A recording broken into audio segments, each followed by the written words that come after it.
오늘 주시는 말씀은 고린도전서 13장 11절 말씀입니다. 고린도전서 13장 11절 말씀. 내가 어렸을 때에는 말하는 것이 어린아이와 같고 깨닫는 것이 어린아이와 같고 생각하는 것이 어린아이와 같다가 장성한 사람이 되어서는 어린아이의 일을 버렸노라. 아멘. 오늘 제목이 무엇입니까? 자, 제목이 무엇입니까? 제목을 한 번 더 말씀해 주세요. 어린아이 신앙을 버려라. 자, 어린아이 신앙은 많이 부족한 신앙입니다. 어린아이 신앙은 많이 모자라는 신앙입니다. 어린아이 신앙 가지고는 하나님을 기쁘게 할 수가 없습니다. 어린아이 신앙 가지고는 믿음의 삶을 온전히 살 수가 없습니다. 그런데 어떤 신앙이 어린아이 신앙이냐? 그것을 알기 위해서는 어린아이들의 특징을 잘 보면 어린아이 신앙이 무엇인지를 알 수 있겠죠. 자, 어린아이들 보면 자기중심적입니까? 타인중심적입니까? 굉장히 자기중심적이죠. 자기만 알고. 그죠? 자기중심적입니다. 그런가 하면 어린아이들은 감정의 변화가 심해요? 안 심해요? 굉장히 심하죠. 그리고 잘 삐지고 잘 토라집니다. 또 양보심이 거의 없죠. 욕심이 많습니다. 아이들에게 욕심이라고까지는 말하기 힘들지만 그래도 조금 자기 중심적인 욕심을 많이 가지고 있습니다. 그리고 잘못하면 다 오빠 때문에, 동생 때문에, 언니 때문에 이런 식으로 남 탓을 잘하는 것이 어린아이들의 특징이다. 그렇게 볼 수 있죠.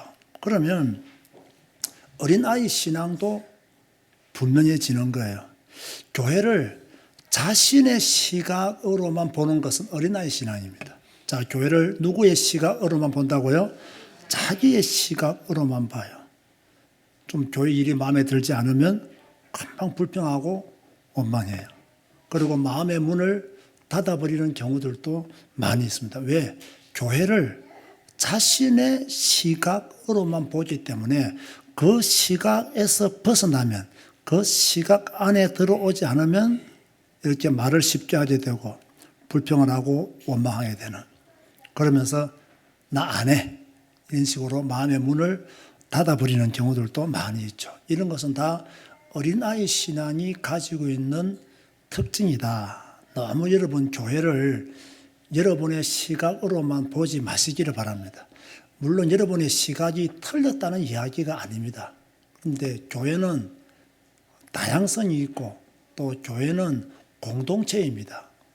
그래서 내 시각으로만 교회를 바라보는 것이 옳지 않습니다. 오히려 교회를 바라보려고 하면 성경적인 관점에서 교회를 바라봐야 돼요. 복음적인 관점에서, 복음적인 시각에서 교회를 바라봐야 돼요. 그런데 우리는 복음, 성경 말하면서 주로 자신의 시각으로만 교회를 바라보는 그런 경우들이 있습니다. 이런 경우는 어린아이 신앙과 같은 신앙이라 그렇게 볼 수가 있습니다. 그러므로 오늘 예배드리는 모든 분들은 교회를 자신의 시각으로만 바라보지 마시고 조금 더 복음적인 시각으로 또 성경 중심적인 시각으로 교회를 바라보면 좋겠습니다. 그런가 하면 이제 어린아이 신앙의 특징이 뭐냐면 다른 성도의 연약한 점을 공격합니다. 이렇게 부족한 점이 있으면요, 그게 보이고 또 모자라는 점이 있으면 그게 자꾸 보이게 되죠. 그래서 다른 성도의 연약한 점을 자꾸 공격하는 것은 어린아이 신앙이다. 그렇게 볼 수가 있습니다. 우리는요, 다 부족한 사람이잖아요. 다 모자라는 사람이잖아요. 또 하나님이 그런 사람들을 불러 모았어요. 그러니까 모자라는 것이 당연한 거예요. 부족한 게 당연한 거예요. 여러분 중에 완전한 사람 없잖아요. 여러분의 목사는 완전합니까? 문제투성입니다. 성격도 급하죠. 열받으면 욕도 잘하죠. 이거 다 시비 걸면요, 살아남을 사람 한 명도 없습니다. 그러니까 다른 성도의 연약한 점을 공격하는 것은 교회 공동체를 위해서 좋은 일도 아니지만 이런 신앙을 가지고 있는 분들은 어린아이 신앙이다 라고 그렇게 말씀을 드릴 수가 있어요. 우리는 다른 성도의 연약한 점을 이해해주고 또는 인내로서 그죠? 참아주고 기다려주고 그런 성도가 성숙한 성도가 되는 거예요. 성숙한 그리스도인이 되는 거예요. 우리는 잘못하면요, 보감하면서 교회 바라보는 눈이 내 시각에서 못 벗어나고요, 보감하면서요, 다른 성도의 연약한 점을 자꾸 건드려요. 너는 율법적이다, 너는 영적인 문제가 많다, 너는 이래서 안 된다, 너는 저래서 안 된다. 절대로 그런 시각은요, 옳지 않습니다. 그런 관점에서 사람을 바라보면 정말 여러분은 교만한 사람이 될 수밖에 없는 거예요. 제가 가끔씩 하는 말이, 저는 치유 메시지를 오랫동안 했지만 다른 사람 보고 저 사람 영적인 문제가 많은 사람이야 그렇게 말해본 적이 거의 없습니다. 그렇게 말할 필요도 없고요. 그렇지 않습니까? 왜? 나도 영적인 문제 많고 또 영적인 문제가 많아 보인다는 것은, 그렇게 보인다는 것은 어떤 면에서는 내가 도와줘야 될 부분이 있다는 그런 증거가 되는 것이거든요. 그렇기 때문에 우리는 다른 성도를 향해서 연약한 점을 공격하는 어리석은 어린아이 신앙을 가져서는 안 된다는 거예요. 그런가 하면요, 이 어린아이 신앙의 특징이 뭐냐면 저는 세 번째가 참 중요하다고 보는데요. 인간적인 것에서 빠져나오지를 못해요. 모든 게 인간적이에요. 사람 중심적이고 인간적이에요. 그런데 우리가 인간이기 때문에 인간적인 게 맞긴 맞아요. 그죠? 맞긴 맞아요. 그걸 또 틀렸다고는 말을 하기가 어려워요. 그러나 우리가 때로는 복음적인 관점에서, 성경적인 관점에서 공동체를 위해서 인간적인 것을 접어놓고 큰 결단을 하고 큰 결심을 해야 될 때도 있어요. 그런데 그 복음을 위하여 큰 결단을 해야 될 때 자꾸 인간적인 것에 묶여 있으면 어떻게 됩니까? 복음을 위한 결단을 못 하게 돼요. 여러분, 왜 베드로가 예수님을 부인했습니까? 인간적인 것에서 머물러 있기 때문에 주님의 십자가를 앞에 두고 부인해버리잖아요. 이해가 되십니까? 자, 인간적인 것이 맞다. 그러나 복음적인 공동체를 위한 어떤 결단의 순간에는 어떻게 됩니까? 인간적인 것을 뛰어넘어 버려야 됩니다. 그 정도의 눈이 있어야 그 사람이 성숙한 그리스도인이라 그렇게 말씀을 드릴 수가 있는 거죠. 어린아이 신앙의 특징은요, 육신적인 것에만 관심이 있어요. 영적인 성장에 관심이 없어요. 우리는 영적인 성장 중요하잖아요. 물론 인간적인 것도 중요하지만 영적인 성장도 굉장히 중요합니다. 그런데 영적인 성장에는 관심이 없어요. 그냥 무엇을 먹을까, 무엇을 입을까 이런 것에만 관심을 두는 것은 어린아이 신앙이다. 우리는 더 영적인 것에 방향을 맞추고 영적인 축복을 더 누려나가도록 애써야 된다. 그런가 하면 어린아이 신앙의 특징은 뭐냐? 교회의 시간표와 덕을 세우는 데 무관심합니다. 이것은 진짜 어린아이 신앙이에요. 여러분, 우리 모두는 하나님의 부름을 받은 하나님의 사람들이잖아요. 우리가 모여서 교회가 된 거예요. 그죠? 이곳은 교회당입니다. 그러나 교회가 한 방향으로 가기 위해서는, 교회가 온전해지기 위해서는요, 교회의 시간표를 잘 봐야 돼요. 2024년 믿음의 진보를 보이는 한 해가 되자라고 했으면 송군 영신 예배와 오늘 낮 예배 메시지를 좀 기억하시고, 내가 믿음의 진보를 보여야 되겠다. 내가 안전뱅이 신앙이 되면 안 되겠다. 올해 우리 교회가 믿음의 진보를 보이도록 메시지를 점거했으니 내가 한번 방향을 맞춰 봐야 되겠다. 그럼 나는 어떤 부분의 믿음의 진보를 보여야 될 것인가? 고집 꺾고 내 생각 꺾고 나는 지금 어떤 부분의 믿음의 진보가 일어나야 되는가? 이걸 쉽게 생각, 그의 믿음의 성장을 이룰 수 있는 성숙된 신앙으로 갈 수 있는 길이거든요. 근데 그게 안 되어지니까요, 30년을 교회 다녀도 맨날 그 모습 그대로예요. 늘 안전뱅이 신앙이에요. 일어서야 되는데 일어서지를 못해요. 일어나라 빛을 발하라, 성경에 있는 말씀이지 자신과는 전혀 관계가 없는 그런 신앙 생활을 하시는 분들이 상당히 많이 있거든요. 그래서 우리는 교회 시간표를 잘 봐야 됩니다. 올해는 내가 어떤 일이 있더라도 믿음의 진보를 보여야 되겠구나. 믿음의 진보 속에서 하나님께로 가까이 나가야 되겠구나. 그래서 내가 성경을 더 읽고 말씀 기도하고 내가 하나님의 인도 속에서 또 캄보디아 선교에 동참하면서 헌신하고, 이렇게 우리는요 교회 시간표와 더불어서 교회의 덕을 세우는데, 여러분 보세요. 여러분의 시각으로만 교회를 바라보면요, 교회의 덕을 세우는 것은 있을 수가 없습니다. 불가능합니다.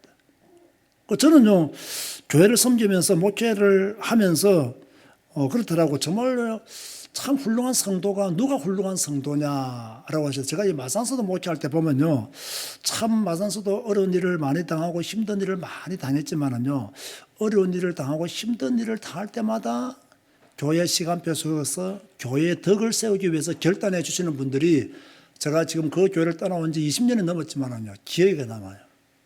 참 저분은 교회가 어려울 때 교회 시간표를 따라 교회의 덕을 위해서 자신의 것을 버리고 헌신하며 양보했지. 그런 분들이요, 지금도 저하고 계속 이렇게 연락이 되어지고, 제가 만약 그쪽 지역으로 내려갈 일이 있으면 그분들과 만나서 식사라도 한번 하고 싶고, 그렇지요. 아니면요, 식사하고 싶겠어요? 안 하고 싶겠어요? 생각도 하기 싫어요. 목사도 사람인데. 그죠? 생각도 하기 싫다는 거예요. 그런데 저는 참 감사한 것은 내가 비록 뭐 큰 교회 목사는 못 되었지만은요, 좋은 성도들을 많이 만났어요. 정말 교회를 사랑하고 또 이렇게 아끼는 분들을 많이 만났어요. 그래서 지금까지 행복한 목회를 그렇게 하고 있는 거예요. 자, 그런데 보세요. 왜 교회에 어린아이 신앙이 많으냐? 왜 교회에 신앙이 성숙한 그리스도인들을 만나보기 힘드느냐라고 한다면요, 신앙 교육을 제대로 받지 못해서 그래요. 여러분, 훈련과 신앙 교육은 다릅니다. 여러분, 훈련과 교육은 다릅니다. 저는 훈련이 중요하냐 교육이 중요하냐, 교육 다음에 있어야 될 게 훈련이에요. 이해됩니까?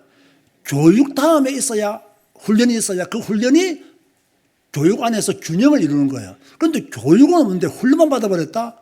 이래버리면요, 체계가 없고, 체계가 없기 때문에 쉽게 잘못된 결론을 내릴 수밖에 없는 거예요. 여러분, 대학 가서 우리가 강의를 할 때 이론을 먼저 배웁니까? 실제를 먼저 배웁니까? 이론을 먼저 배우잖아요. 그죠? 뭐 이론, 교육학 이론, 그 다음에 실제, 사회복지학 이론, 그 다음 실제. 이론이 먼저 나와야 돼. 그 이론이 뭐냐? 교육이에요, 교육. 신앙생활도 교육이 필요할까요? 안 필요할까요? 필요하거든. 진짜 교회일수록 신앙생활에 교육이 필요해요. 왜? 다 다른 사람들이 모여있잖아요. 다 다른 신앙의 배경에서 모인 자들이잖아요. 그렇기 때문에 교육은 더욱 필요한 거예요. 그런데 교육은 안 되어 있고 훈련만 되었단 말이에요. 이렇게 되어버리면 뭡니까? 질서를 잡아가기가 상당히 어려울 수 있는 거예요. 그래서 우리 교회는 좀 신앙 교육이 있는 교회라 해야 된다라고 저는 오래전부터 생각을 하고, 여러분은 많이 눌렀던 이유 중에 하나가 무엇이냐면, 뭐가 필요하기 때문에? 교육이 필요하기 때문에 좀 여러분을 제가 조금 절제시키고 누르는 거죠. 그런데 오늘날 교회는 보세요. 학교 교육은 뛰어난데, 심지어 우리나라는 학원 교육도 뛰어난데 교회 교육은 없습니다. 각자의 그냥 생각대로, 각자의 시각으로 그냥 교회를 바라보고 교회를 판단하고 교회에 대해서 평가를 하기 시작했단 말이에요. 자, 교회는 은혜로워야 된다. 누가 그 말을 반대하겠습니까? 교회는 은혜로워야 돼요. 그런데 은혜로워야 되는데 이 은혜라는 말이 잘못 사용되어져 가지고 뭐랄까요? 질서가 없는 그런 경우들도 허다하게 많이 있는 거예요. 막 은혜다 하니까 막 모든 게 은혜인데 너무 질서도 없어요. 이렇게 돼버리면 그 은혜가 지속되겠냐 말이에요. 여러분, 고린도 교회가 그런 교회 중에 하나였어요. 고린도 교회가 얼마나 많은 은혜를 받았던 교회입니까? 근데 질서가 없었지 않습니까? 왜 그런지 아십니까? 신앙 교육을 시켜주는 사람이 없었어요.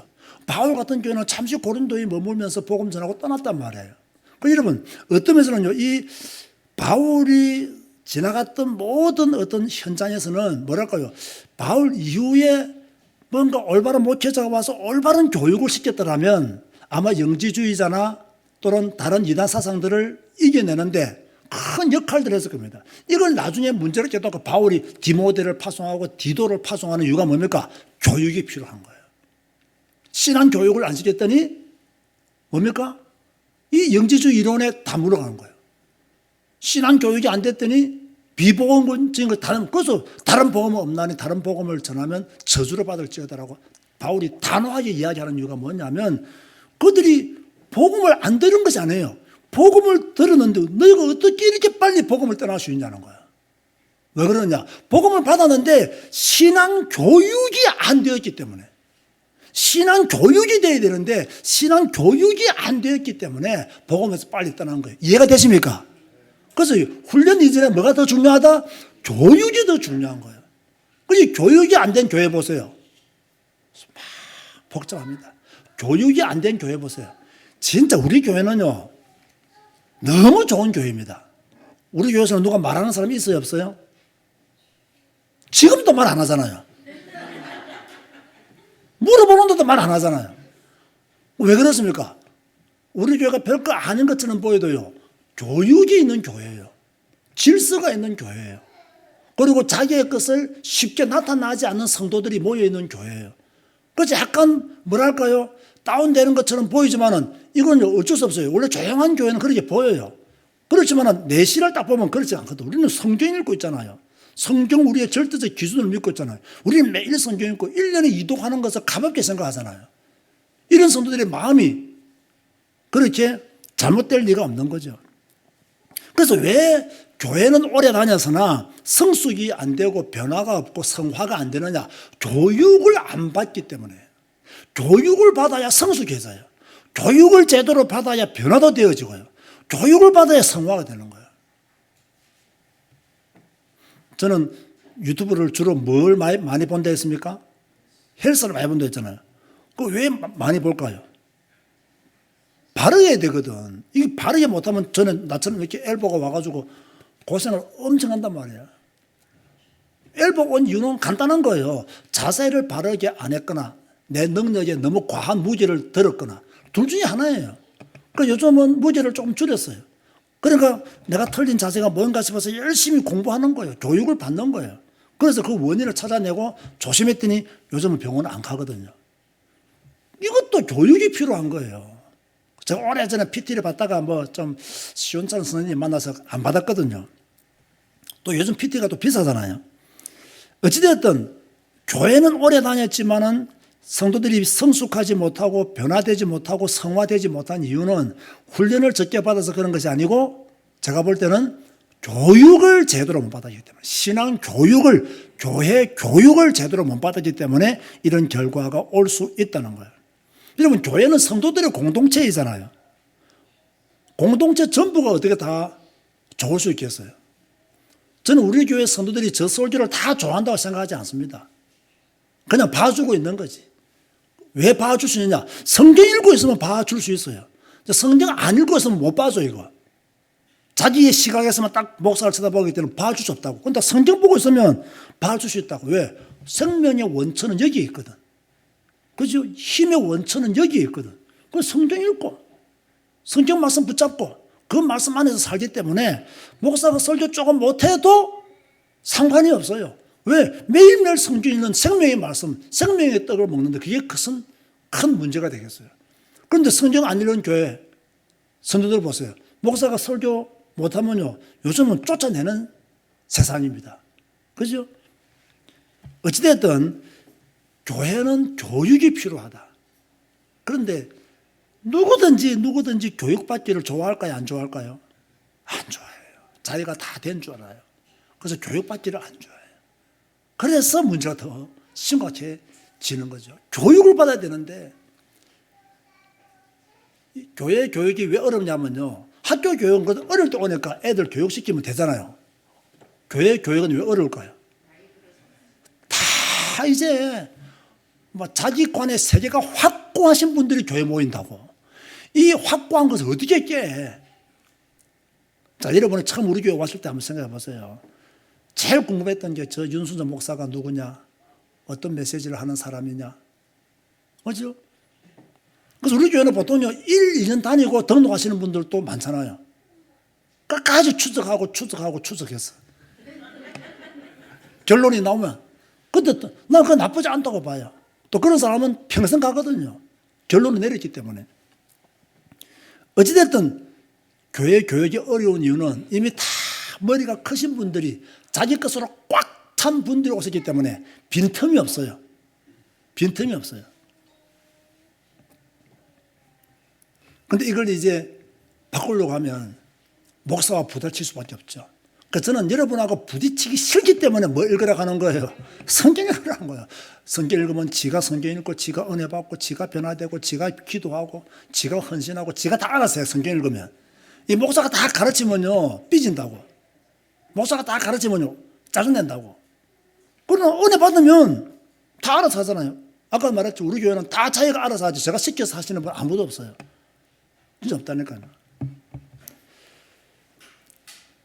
자, 어린아이 신앙을 이제 버려야 된다. 믿음의 진보를 보이면 어린아이 신앙을 버릴 수가 있다. 자, 여러분이 가지고 있는 어린아이 신앙, 여러분이 알아야 될까요? 몰라야 될까요? 알아야 돼요. 여러분이 가지고 있는 어린아이 신앙이 뭔가, 내가 가지고 있는 어린아이 신앙이 뭔가, 내가 올해는 어떤 잘못된 신앙을 고쳐야 되는가, 믿음의 진보를 내가 어떤 면에 보여야 되는가, 여기에 대한 결론이 오늘 나야 됩니다. 그래야 됩니다. 제가 원하는 건 그거예요. 아니, 이것은 하나님이 원하시는 것입니다. 제가 생각하기에 왜 우리는 하나님께로 한 걸음 더 가까이 나아가야 되거든. 여러분은 하나님께로 더 나아가야 됩니다. 제가 원하는 것은, 저는 여러분이 저한테 가까이 오는 걸 싫어합니다. 누구께 가까이 가라? 하나님께 가까이 가라고. 하나님께 가까이. 나는 우리 이목사가 나한테 전화 그런 것도 싫어해요. 그만큼 저는 전화를 싫어해요. 뭐 중요한 것은 뭐 문자로 보내라. 문자로 보내라. 누구께 가까이 나가야 된다? 하나님께. 목사도 하나님께 가까이 나가고, 우리 교회 장로님들과 권사님들도 하나님께 가까이 나가고, 할렐루야. 모든 성도님들이 누구께로 가까이 나가야 된다? 하나님께로 가까이 나가야 된다. 이런 목표를 가지고 올 한 해 승리하시기를 주님의 이름으로 축원드립니다.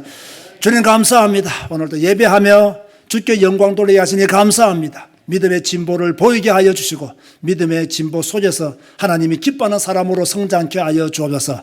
신앙교육도 잘 받아서 성숙한 그리스도인으로 성장케 하여 주옵소서. 예수님의 이름으로 기도드리옵나이다. 아멘.